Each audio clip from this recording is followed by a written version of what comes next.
हम लोगों ने डिमांड का हर एक टॉपिक कंप्लीट कर लिया था। अब हम लोग आते हैं लॉ ऑफ डिमांड। आखिर डिमांड के नियम क्या हैं? Hello, I am Sonu Bachchan, welcome back to my YouTube channel Student Palace. तो चलिए आज हम लोग अपने टॉपिक पे आते हैं, लॉ ऑफ डिमांड। मांग के नियम क्या, आखिर नियम क्या हैं मांग के? तो देखिए, law of demand state that if other things remaining same, ceteris paribus, ये बहुत इंपॉर्टेंट टर्म्स है। सेटरस पैरिबस एक बहुत ही ज़्यादा इंपॉर्टेंट टर्म है। There can be the inverse and the negative relationship between the price and demand. क्या बोला जा रहा है? देखिए सिंपल, अभी हम लोग बुक एकदम नोट्स पे हम लोग नहीं आ रहे, हम सिंपल समझे। हम लोग डिमांड में क्या पढ़े थे कि किसी भी चीज़ को खरीदने की इच्छा, उसको पूरा करने की इच्छा, उसके ऊपर खर्च करने की इच्छा को हम लोग डिमांड कहते हैं। ये हम लोग पढ़े थे। तो अब हम लोग क्या करेंगे कि डिमांड के नियम आखिर कहते क्या हैं। डिमांड के नियम ये कहते हैं, हम लोग किसी भी चीज़ को कब खरीदेंगे। सॉरी, देखिए, जब अगर हम लोग देखेंगे कि अरे यार मार्केट में ऑफर आ गया, 200 रुपये वाला टी शर्ट है जो 100 रुपये में मिल रहा है, तो तुरंत हम लोग एकदम दौड़ दौड़ के जाएंगे, एकदम टी शर्ट खरीदने स्टार्ट कर देंगे। मतलब आफरा ताफरी मचा देंगे पूरा बाजार में कि हम लेंगे हम लेंगे हम लेंगे। अब और अच्छा ब्रांडेड टी शर्ट मिलेगा 100 रुपये में, तो है जो हम लोग है जो आफरा ताफरी मचा देंगे और हम लोग खरीदना स्टार्ट कर देंगे। तो क्या हुआ कि अगर जैसे ही प्राइस घटा तो डिमांड हम लोग है जो उसका बढ़ा दिए। तो लॉ ऑफ डिमांड बस यही कहता है कि प्राइस और डिमांड में दोनों में नेगेटिव रिलेशनशिप, इनवर्स रिलेशनशिप होता है। सेटरस पेरिबस मतलब कि अदर थिंग्स रिमेनिंग सेम, मतलब क्या होता है? सेटरस पेरिबस उसको कहते हैं। तो क्या होता है कि अगर अदर चीज है जो सेम रहा तो किसमें प्राइस और डिमांड में है जो नेगेटिव रिलेशनशिप रहेगा। अदर थिंग्स मतलब क्या हुआ? अदर थिंग्स हम लोग आगे चल के पढ़ेंगे कि अदर थिंग्स में क्या आते हैं, तो हम लोग पढ़ेंगे वो चीज। तो देखिए फिर से मैं एक बार एक एग्जांपल देकर के फिर से समझाता हूं कि लॉ ऑफ डिमांड क्या कहता है। Law of demand state that if other things remaining same then there is the negative और the inverse relationship between demand and price. क्या हुआ कि अगर अदर थिंग्स कुछ भी अगर रिमेन रहा तो प्राइस और डिमांड में है जो नेगेटिव रिलेशनशिप रहेंगे। जैसे कि अगर हम लोग जो कोई मॉल में जाते हैं, हम लोग रेगुलर मतलब हमेशा मॉल में ही खरीदते हैं। तो सपोज हम लोग मॉल में ही हमेशा शॉपिंग करते हैं, तो आम दिन में जो नॉर्मली है जो शॉपिंग कर रहे हैं और किसी भी चीज़ का, तो हम लोगों को कॉस्टली मिलता है। लेकिन अगर वही हम लोग कोई फेस्टिवल में जाते हैं तो देखते ऑफर आता है, तो हम लोग बोलते हैं यार 50% ऑफर, 70% ऑफर दे रहा है, तो हम लोग क्या करते हैं, एक टी शर्ट की जगह 2 टी शर्ट खरीद लेते हैं। तो क्या हुआ? टी शर्ट का डिमांड बढ़ गया और टी शर्ट का प्राइस क्या हुआ? घट गया। तो क्या हुआ कि अब आते हैं दूसरा एग्जाम्पल पे। अभी सीजन किसका आ रहा है? मैंगो का सीजन आ रहा है, आम का। लंगड़ा आम हम लोग लेते हैं, बिहार और झारखंड में तो लंगड़ा आम पूरा फेमस है। और लंगड़ा आम का तो भाई एक्सपोर्ट इंपोर्ट भी किया जाता है आउट ऑफ कंट्री, बहुत ही डिमांड है लंगड़ा आम का। तो लंगड़ा आम है जो सबसे महंगा भी बिकता है। लेकिन जब जैसे जैसे सीजन खत्म होने लगता है तो लंगड़ा आम या फिर कोई भी आम का है जो रेट घटना स्टार्ट हो जाता है, या फिर कोई सीजन स्टार्ट होता है तो रेट हो जो बढ़ मतलब हाई रेट रहता है, जिसके कारण हम लोग ज्यादा आम उस समय हम लोग क्या बोलते हैं, नहीं यार बहुत महंगा दर, थोड़ा सा सस्ता हो जाने दो फिर खरीदेंगे। तो वही चीज होता है कि तो वो क्या बता रहा है? लॉ ऑफ डिमांड बताता है कि जब महंगा रहता है तो हम लोग कम खरीदते हैं, मतलब कि मैंगो का डिमांड कम रहेगा। लेकिन अगर है जो वही अगर सीजन खत्म होने लगता है और जैसे जैसे उसका रेट घटने लगता है तो हम लोग मैंगो का डिमांड बढ़ाने लगते हैं। यार चलो यार अब आम सस्ता हो गया, हम लोग खाना स्टार्ट कर देते हैं। ये चीज हम लोग देखते हैं। तो क्या है? There is the inverse relationship between the price of goods and the demand of goods. दोनों में इनवर्स रिलेशनशिप है, किसमें? प्राइस ऑफ गुड्स में और डिमांड ऑफ गुड्स में। अब देखिए एक और इंपॉर्टेंट नोट्स में क्या लिखा हुआ है, law of demand is qualitative statement. Exam में पूछा जाता है, ये सीए के एग्जाम में, सीएस के एग्जाम में, फिर 12th के एग्जाम में, 11th के एग्जाम में ये चीज पूछा जाता है कि लॉ ऑफ डिमांड कौन सा स्टेटमेंट है? तो क्या बताइएगा? क्वालिटेटिव स्टेटमेंट है। क्वालिटेटिव स्टेटमेंट कैसे है? क्योंकि क्वालिटी के ऊपर डिपेंड है। देखिए एकदम सिंपल इसको समझने का तरीका, देखिए याद करने का तरीका क्या अगर कोई आपसे पूछ दे कि लॉ ऑफ डिमांड कौन सा स्टेटमेंट है, तो आप लोग बोलिएगा क्वालिटी, क्योंकि किसी भी चीज का क्वालिटी अगर अच्छा रहता है तो हम लोग उसका डिमांड ज़्यादा करते हैं, या फिर क्वालिटी घटा रहता है तो हम लोग इसका डिमांड को घटा देते हैं। उसी से रिलेटेड है क्वालिटेटिव स्टेटमेंट। तो ये क्या किस चीज़ का स्टेटमेंट है? Law of demand qualitative statement है। ठीक, आई थिंक यहाँ तक आप लोगों को क्लियर हो गया। अगर कोई भी डाउट हो तो आप लोग कृपया प्लीज़ आप लोग है जो कमेंट में है जो कमेंट करके पूछ ले, मैं आप लोगों के लिए एक अलग से वीडियो भी बना दूंगा। अब अगर मेरा है जो पढ़ाने का तरीका अच्छा लगता हो या फिर जो भी मैं पढ़ा रहा हूँ उसको समझ में आता हो तो प्लीज़ मेरे चैनल को लाइक करें, सब्सक्राइब करें और कमेंट ज़रूर करें अगर कोई भी प्रॉब्लम हो तो। ये अब आते हैं assumptions of law of demand और other things remaining same. Other things remaining same हम लोग डेफिनेशंस में पढ़े थे कि अदर थिंग्स रिमेनिंग सेम, तो वो कौन सा चीज़ सेम रहेगा तो हम लोगों का लॉ ऑफ डिमांड एप्लीकेबल होगा। तो चलिए हम लोग पढ़ते हैं उस टॉपिक को। तो पहला क्या है? Consumer income should remain constant. Consumer का, किसी भी कंज्यूमर का इनकम कांस्टेंट होना चाहिए, मतलब एक जैसा होना चाहिए, तभी है जो प्राइस में है जो चेंजमेंट होगा और तभी है जो मतलब प्राइस और डिमांड में दोनों में नेगेटिव रिलेशनशिप रहेंगे। देखिए कैसे, अगर कंज्यूमर का इनकम एक जैसा रहेगा, मतलब कहने का मतलब है कि अगर कांस्टेंट रहा, सपोज हम अपना कंज्यूमर का इनकम 10,000 कांस्टेंट कर देते हैं, ठीक, तो प्राइस बढ़े या फिर घटे, अगर मेरा 10,000 डिमांड है तो प्राइस घटेगा तो हम अपना डिमांड को बढ़ा देंगे और प्राइस बढ़ेगा तो हम अपना डिमांड को घटा देंगे। समझ में आया ये चीज़? नहीं समझ में आया, हम जानते हैं। देखिए फिर से हम एक बार क्लियर कर रहे हैं। अगर मेरा इनकम 10,000 पर मंथ है तो हमको किसी चीज़ से मतलब ही नहीं है। मतलब कहने का मतलब है कि अगर मेरा प्राइस घटता है तो हमको, अगर हम किसी भी चीज़, सपोज हम कोई वही मैंगो का एग्जांपल लेते हैं, मैंगो ही हम खरीद रहे हैं, अगर मेरा 10,000 मुझे मैंगो बहुत पसंद है तो क्या करेंगे कि मैंगो, अगर मेरा 10,000 सैलरी है तो मैंगो अगर सस्ता रहेगा तो हम ज़्यादा 1 किलो मैंगो के जगह 2 किलो मैंगो खरीद लेंगे, ठीक। लेकिन मेरा प्राइस 10,000 ही है और अगर प्राइस 10,000 ही है लेकिन मैंगो का दाम बढ़ गया तो हम 1 किलो जो लेते थे अब आधा किलो में ही काम चला लेंगे।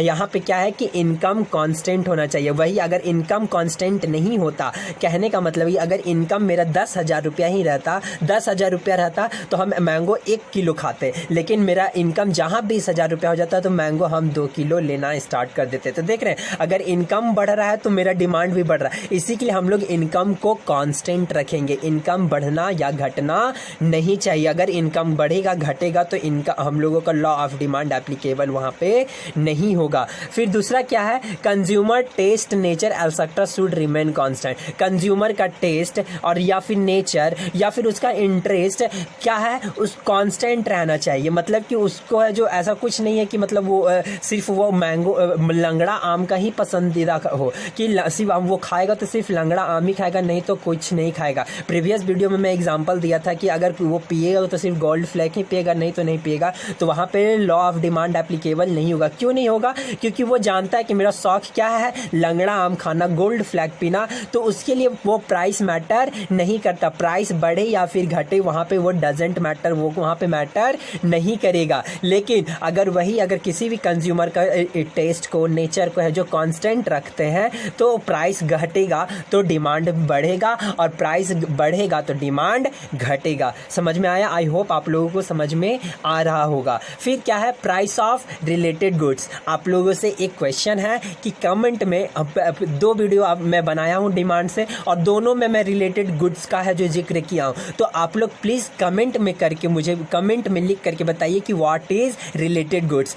तब मुझे लगे कि हाँ आप लोग मेरे वीडियो से अपडेट हो रहे हैं। तो व्हाट इज़ रिलेटेड गुड्स आप लोगों को कमेंट में, ये आप लोगों का एक तरह से होमवर्क है, आप लोगों को कमेंट करके बताना है कि व्हाट इज़ रिलेटेड गुड, ठीक। तो अब देखिए, price of related goods remain constant. Related goods का है जो प्राइस है जो कांस्टेंट होना चाहिए। रिलेटेड गुड्स का डेफिनेशन मैं यहाँ पे नहीं बताने वाला हूँ। अगर आप लोगों को रिलेटेड गुड्स का डेफिनेशन चाहिए तो आप लोग प्रीवियस वीडियो देखिए और मुझे कमेंट करके बताइए कि व्हाट इज रिलेटेड गुड्स, ठीक। अब क्या है? Consumer remains unknown with the new substitutes. यहाँ पे देखिए, अगर सपोज कोई आम आया हुआ है, लंगड़ा आम को छोड़ देते हैं, ठीक, कोई उससे है जो कोई और आम आता है, तो अगर वो आम बस कोई मैंगो लवर है बस, ठीक, वो मैंगो लवर है और कोई एक लंगड़ा आम वाला लवर है, ठीक, तो क्या हुआ कि अगर मैंगो लवर है जो मार्केट में मैंगो आ गया, तो मैंगो आया तो वो क्या हुआ कि वो मैंगो खरीद लेकिन उसको जहाँ पता चल गया यार मार्केट में लंगड़ा आम आ गया, तो क्या करेगा वो आम को छोड़ करके वो क्या करेगा, लंगड़ा आम को जाके खरीदना स्टार्ट कर देगा। तो क्या हो जाएगा कि यहाँ पे क्या हुआ कि वहाँ पे न्यू सब्स्टिट्यूट्स के बारे में उसको पता चल गया, जिसके कारण लॉ ऑफ डिमांड एप्लीकेबल यहाँ पे नहीं होगा। लॉ ऑफ डिमांड एप्लीकेबल कब होगा, जब उसको उस न्यू सब्स्टिट्यूट्स के बारे में पता ना रहे। अगर उस न्यू सब्स्टिट्यूट्स के बारे में पता चल जाएगा तो लॉ ऑफ डिमांड वहाँ पे एप्लीकेबल नहीं होगा। फिर क्या है, there is no possibility of the price change in future. ये भी पॉइंट हम डिस्कस कर चुके हैं प्रीवियस वीडियो में, तो लेकिन फिर भी हम ये बताएंगे। यही एग्जांपल लेंगे कोविड-19 का, लॉकडाउन का लेंगे फर्स्ट फेज़ वाला। क्या हम लोग फर्स्ट फेज़ में क्या था, कोरोना से ज़्यादा कोविड-19 फैलने से ज़्यादा हम लोग का क्या फैला था, अफवाह फैला था। अफवाह फैला था क्या कि लेकिन वो अफवाह सच भी हो गया, तो अब वो अफवाह नहीं रहा, वो सच्चाई में बदल गया है। तो क्या उस समय अफवाह फैला था कि यार लॉकडाउन है जो 1 साल के लिए लगेगा, जल्दी सामान खरीद के अपना है जो स्टॉक में रख लो ताकि है जो आगे चल के प्रॉब्लम ना हो। तो क्या हुआ कि there is no possibility of the price change in future में है जो प्राइस चेंज होने का पॉसिबिलिटी नहीं होना चाहिए, क्योंकि अगर है जो अगर हम सारा सामान अभी हम खरीद ले रहे हैं, क्योंकि हम लोगों को पता है कि फ्यूचर में है जो वो उसका प्राइस चेंज होने वाला, जिसके कारण डर के कारण हम लोग है जो पहले ही उसका मार्केटिंग कर लेंगे, तो वहाँ पे लॉ ऑफ डिमांड एप्लीकेबल नहीं होगा। ठीक, अब देखिए, आई होप ये भी टॉपिक आप लोगों को समझ में आया हो। अगर नहीं समझ में आया हो तो प्लीज़ कमेंट कीजिए। जो भी टॉपिक नहीं समझ में आया, जो भी पॉइंट नहीं समझ में आया, वो मुझे कमेंट करके बताइए। मैं आप लोगों को अगले वीडियो में वो चीज़ कवर कर दूंगा। ओके, अब क्या है, why demand curve slope downward. देखिए, डिमांड कर्व जो है हमेशा डाउनवर्ड रहते हैं, मतलब नीचे की ओर रहते हैं। देखिए, जैसे एक ये देखिए, ये ग्राफ देखिए, ये किसका ग्राफ है, डिमांड का ग्राफ है। ठीक, तो देखिए क्या है कि हमेशा ये नीचे की ओर ढालू क्यों रहते हैं, तो क्यों रहते हैं, कोई बताएंगे हमको। ये पहला पॉइंट क्या है, बहुत इंपॉर्टेंट है ये टॉपिक, इतना इंपॉर्टेंट है कि हर एक साल 12th के एग्ज़ाम में CBSE हो या फिर स्टेट बोर्ड हो या फिर है जो 11th का हो, ये हमेशा पूछता है। CS, CMS, CS जो भी कोर्स आप कर रहे हैं, इसमें है जो ये चीज़ पूछा जाता है। ये एकदम ध्यान से सुनिएगा, बहुत इंपॉर्टेंट टॉपिक है। तो देखिए, पहला क्या है कि मतलब टॉपिक क्या है कि why demand curve slope downward, नीचे की ओर क्यों। देखिए ये ग्राफ में देखिए कि नीचे की ओर वो गिर रहे हैं। ये हम एरो दिए ऊपर की ओर, वो हम बाद में समझेंगे। ठीक, लेकिन ये कर्व शेप में है, एक डिमांड कर्व जो है एक कर्व शेप में, वो क्यों ऐसा क्यों होता है, देखिए बताते हैं। लॉ ऑफ, पहला क्या है, लॉ ऑफ डिमिनाइजिंग मार्जिनल यूटिलिटी के कारण। लॉ ऑफ डिमिनाइजिंग मार्जिनल यूटिलिटी क्या कहता है कि अगर किसी भी एक चीज़ को हम लोग बार बार यूज़ करते हैं तो उसका क्या सेटिस्फैक्शन, मतलब उसका सेटिस्फैक्शन लेवल धीरे धीरे घटते रहता है। मतलब कहने का मतलब, एक एग्जांपल देते, बहुत इंटरेस्टिंग एग्जांपल है। अगर गर्मी का समय आ रहा है क्या, आ गया है, गर्मी का समय आ चुका है, हम लोगों को बहुत प्यास लगता है। सपोज कहीं बाहर हम लोग घूमने गए, कहीं मतलब किसी काम से बाहर निकले, अभी तो लॉकडाउन है निकल भी नहीं पाएंगे, लेकिन सपोज मान लेते लॉकडाउन ख़त्म हो गया और हम लोग बाहर किसी काम से निकले, लेकिन वाटर बोतल लेने के लिए भूल गए और हम लोग कुछ देर चले और हम लोगों को प्यास लग गया। अब हम लोग क्या करेंगे कि हम लोग पानी ढूंढेंगे। अगर हम लोगों को कहीं पानी मिला, ठंडा पानी एकदम मिल गया कि एकदम फ्री में मिला, कि ठंडा पानी हम लोगों को एकदम फ्री में मिला, हम लोग क्या करेंगे, एकदम पहले तो पहला ग्लास लेंगे, पहला गिलास हम लोग क्या करेंगे, एकदम दो गिलास एकदम पहले पानी पिएंगे। फिर क्या करेंगे, अरे यार पानी तो गिर ही रहा है, तो क्या करेंगे कि फिर एक गिलास लेंगे, तीसरा गिलास से हम लोग अपना फेस को धो लेंगे। फेस को धोने के बाद क्या करेंगे, यार सोच रहे यार पानी तो गिर ही रहा है, चलो पैर भी धो लेते हैं। फिर हम लोग क्या करेंगे, पैर धो लेंगे। फिर हम लोग क्या करेंगे, 5वां गिलास में कि उसको कुल्ली करके फेंकेंगे। तो वो क्या हो रहा है कि धीरे धीरे उसका है जो मतलब यूटिलिटी का जो पावर है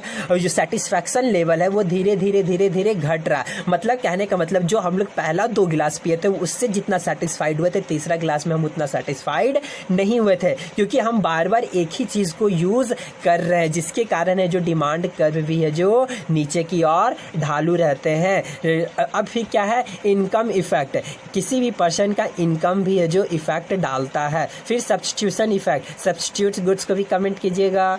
फिर क्या है, change in consumer number, consumer के नंबर्स को भी कंज्यूमर के नंबर्स भी इफेक्ट करते हैं लॉ ऑफ डिमांड्स में।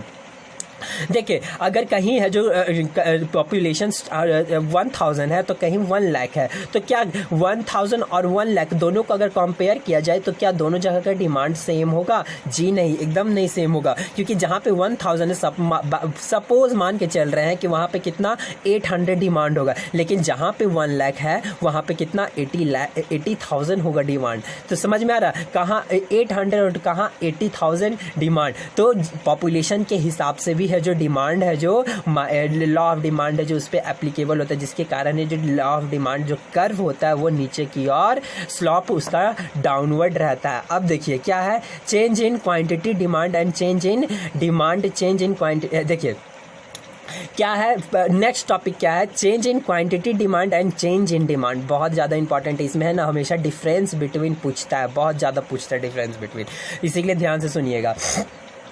Change in quantity demand, demand के क्वांटिटी में चेंज होना, और फिर क्या है चेंज इन डिमांड, और चेंज डिमांड में चेंज होना, दोनों में बहुत अंतर है। देखिए कैसा है, चेंज इन क्वांटिटी डिमांड में क्या है, पहला चेंज इन क्वांटिटी डिमांड में क्या है, एक्सटेंशन इन डिमांड, डिमांड में एक्सटेंशन होना, ठीक। फिर डिमांड में एक्सटेंशन होने पे क्या होता है कि देखिए जैसे कि ग्राफ है, ग्राफ में ध्यान से देखिएगा कि अगर मेरा प्राइस 10 है, 10 है, तो बढ़ के कितना हुआ 15 हुआ, लेकिन वहीं जहाँ है जो डिमांड है वो 50 था, मतलब कि जहाँ प्राइस मेरा 10 था, जहाँ मेरा प्राइस 10 था, डिमांड मेरा कितना था 60 था, लेकिन अगर प्राइस मेरा 15 हुआ तो डिमांड मेरा क्या हो गया 50 हो गया। मतलब कि हम लोग का क्या हो रहा है, डिमांड है जो हम लोगों का घट रहा है, मतलब एक्सटेंशन इन डिमांड, डिमांड में है जो डिमांड घट रहा है। क्यों घट रहा है, क्योंकि उसका वो प्राइस में चेंज होता है। प्राइस में चेंज होने का मतलब जब प्राइस में चेंज होंगे, चेंजमेंट इन प्राइस होगा, तो तभी जो क्वांटिटी इन डिमांड होगा। अब फिर क्या, कॉन्ट्रैक्शन इन डिमांड, जब है जो डिमांड इसमें क्या हो रहा है, बढ़ रहा है, जब हम लोग का प्राइस है जो घट रहा है तो डिमांड हम लोग का है जो बढ़ रहा है, तो ये क्या होता है, कॉन्ट्रैक्शन इन डिमांड। और देखिए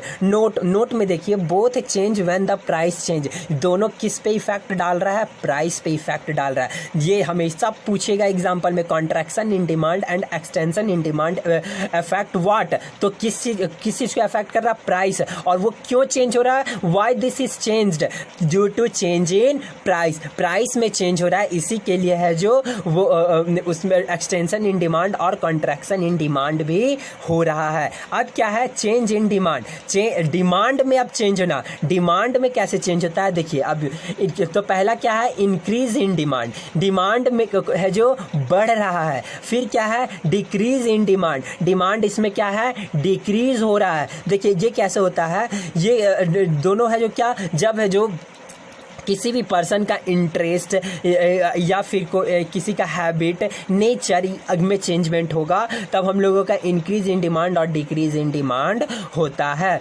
ठीक। अब देखिए कुछ इंपॉर्टेंट डिफरेंस बिटवीन है एक्सटेंशन इन डिमांड और इंक्रीज इन डिमांड। देखिए अब बताते हैं, इंक्रीज इन डिमांड और एक्सपेंशन इन डिमांड क्या है। An increase in demand means the consumer now demand more at the given price. क्या हो रहा है, जो भी प्राइस है, जो भी गिवन प्राइस है उस पे है जो वो डिमांड है जो ज़्यादा कर रहा है, कंज्यूमर है जो डिमांड ज़्यादा कर रहा है, उसको क्या कहते हैं, increase in demand. Expansion in demand क्या होता है, it states that rise in quantity demand due to fall in price of the commodity. तो क्या हो रहा है, इसमें क्या है, it state the rise in quantity demand, quantity demand के क्वांटिटी में चेंज होना due to fall in price, price के फॉल होने से है जो डिमांड में है जो बढ़ोतरी आना, उसे क्या कहते हैं, एक्सपेंशन इन डिमांड, ठीक। उसी तरह कॉन्ट्रैक्शन इन डिमांड और इन डिक्रीज इन डिमांड है। ये बहुत इंपॉर्टेंट डिफरेंस बिटवीन, आप लोग इसका स्क्रीनशॉट ले लीजिएगा और आप लोग एक बार इसको देख लीजिएगा। फिर क्या है change in demand versus change in quantity demand का डिफरेंस बिटवीन, इसका भी आप लोग स्क्रीनशॉट ले लीजिएगा। फिर क्या है नॉर्मल गुड्स और इन्फीरियर गुड्स। देखिए नॉर्मल गुड्स और इन्फीरियर गुड्स इंपॉर्टेंट है, इसको हम लोग डिस्कस कर लेते हैं। ठीक, नॉर्मल गुड्स क्या है? Normal goods are those goods in which quantity demand varies directly with the consumer income.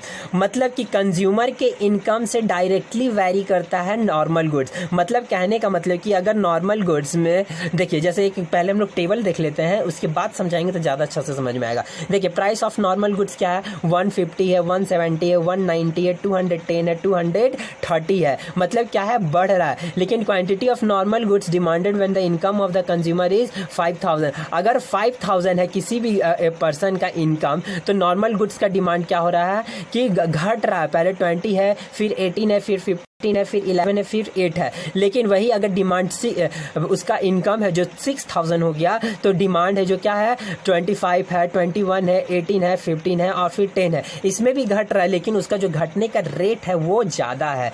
देखिए तो क्या हो रहा है, तो कैसे ज़्यादा है? तो देखिए इसमें क्या है, पहले 5000 में क्या था कि 20 था और 18 था, तो मतलब 2 का डिफरेंस है। लेकिन इसमें 25 है और 21 है, मतलब कि 4 का डिफरेंस है। मतलब हम लोग का इंक्रीजिंग मतलब जो रेट है घटने का वो है जो इंक्रीज कर रहा है। नॉर्मल गुड्स मतलब कि इनकम के ऊपर डिपेंड करता है। अगर जैसा इनकम रहेगा वैसा नॉर्मल गुड्स का डिमांड रहेगा। लेकिन inferior goods are those goods in which the quantity demand varies inversely with the consumer income. लेकिन कंज्यूमर इनकम के जस्ट इन्वर्सली है। मतलब कहने का मतलब कि अगर कंज्यूमर इनकम है जो अगर बढ़ता है तो उन इन्फीरियर गुड्स का डिमांड घट जाता है। कहने का मतलब, क्योंकि इन्फीरियर गुड्स मतलब क्या होगा? जिसका कोई क्वालिटी नहीं हुआ, इन्फीरियर घटिया गुड्स। अगर मेरा इनकम बढ़ता है तो हम वो गुड्स को क्यों लेंगे? लेकिन अगर मेरा इनकम कम रहेगा तो थोड़ा सा तो मतलब उस गुड्स को मतलब देखेंगे लेकिन लेंगे नहीं। तो वही चीज़ कहा जा रहा है कि इन्फीरियर गुड्स का है जो इन्वर्सली रिलेशनशिप होता है। आज हम लोगों का लॉ ऑफ डिमांड और demand and law of demand दोनों हम लोगों का लेसन अब कंप्लीट होता है। और आप लोग प्लीज़ मेरे चैनल को लाइक करें, सब्सक्राइब करें, शेयर करें और कोई भी डाउट हो तो कमेंट करें। Please stay home, stay